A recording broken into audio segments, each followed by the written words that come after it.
में सोए हुए भाग्य को जगाने के लिए लाल किताब के अद्भुत उपाय। कुंडली में सोए हुए भाग्य को कैसे जगाएं? लोग अपने कर्म से ज्यादा भाग्य पर भरोसा करते हैं। हाथों में भाग्य रेखाएं होती हैं। उसी तरह कुंडली में 9वां स्थान भाग्य का माना गया है।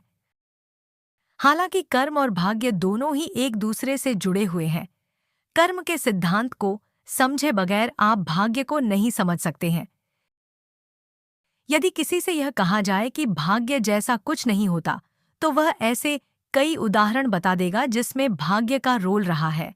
जैसे किसी की लॉटरी खुल जाना, अचानक किसी का मुख्यमंत्री या प्रधानमंत्री बन जाना, आसमान से गिरने के बाद में भी सही सलामत बच जाना आदि।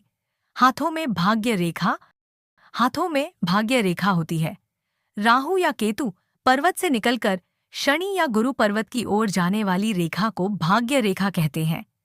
भाग्य रेखा यदि सरल और स्पष्ट है तो व्यक्ति का भाग्य साथ देगा, लेकिन यह रेखा यदि टूटी फूटी और अस्पष्ट है तो कर्म पर ही निर्भर रहना होगा। यह भी मान्यता है कि यदि यह रेखा कलाई से निकलकर गुरु पर्वत में मिल जाए तो व्यक्ति बहुत ही ज्यादा भाग्यशाली होता है, लेकिन शनि पर्वत में मिल जाए तो भाग्य की कोई गारंटी नहीं। लेकिन यदि आपके हाथ में यह रेखा है ही नहीं तो फिर क्या करें? कुंडली में 9वें भाग को ज्योतिष में भाग्य और लाल किताब में धर्मी भाव माना जाता है। 9वें भाव का स्वामी गुरु होता है, जिसे नवमेश या भाग्येश कहते हैं। मतलब यह कि आपकी कुंडली में 9वें भाव और नवमेश शुभ नहीं है तो उन पर शुभ ग्रहों का प्रभाव नहीं है, या सोए हुए हैं तो आपको जीवन भर संघर्ष ही करते रहना होगा। कैसे सोया रहता है भाग्य?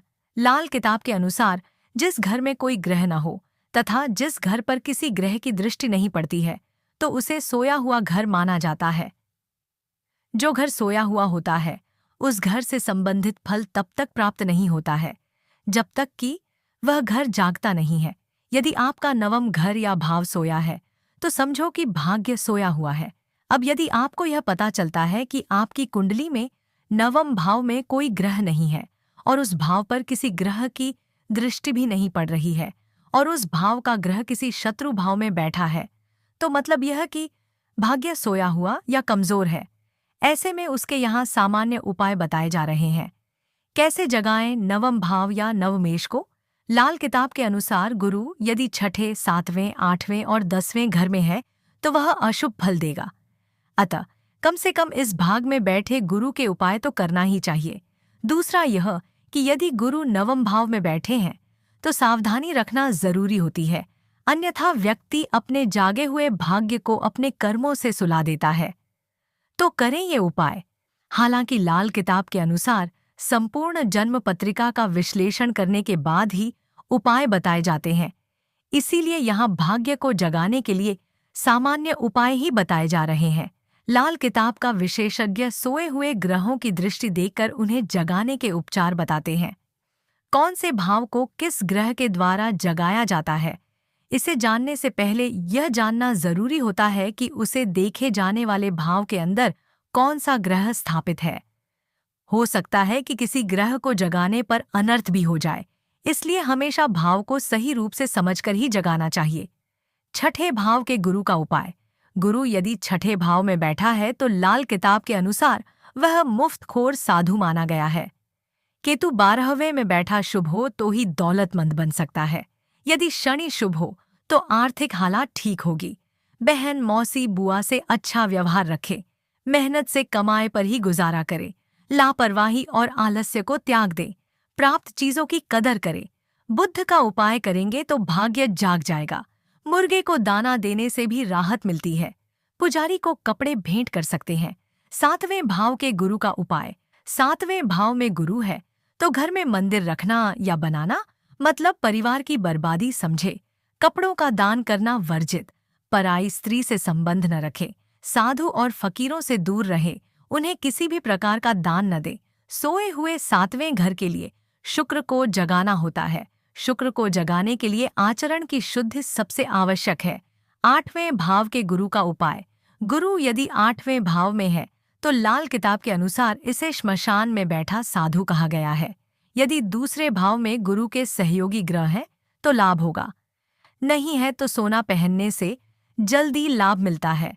दूसरा यह कि रोज हनुमान चालीसा पढ़ेंगे, श्मशान में पीपल का पेड़ लगाएंगे और राहु का उपाय करेंगे तो भाग्य जाग जाएगा। 9वें भाव के गुरु का उपाय। 9वें भाव में केतु उच्च का और राहु नीच का माना गया है।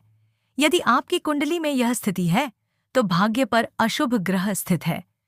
हो सकता है कि इस स्थान पर अशुभ या क्रूर ग्रहों की दृष्टि हो, या गुरु पर अशुभ ग्रहों की दृष्टि, या गुरु शत्रु भाव में बैठा हो, तो भाग्य कमजोर होगा और जातक को भाग्य का सहयोग प्राप्त नहीं होगा, अर्थात उसे उसके भाग्य से कुछ भी नहीं मिलेगा।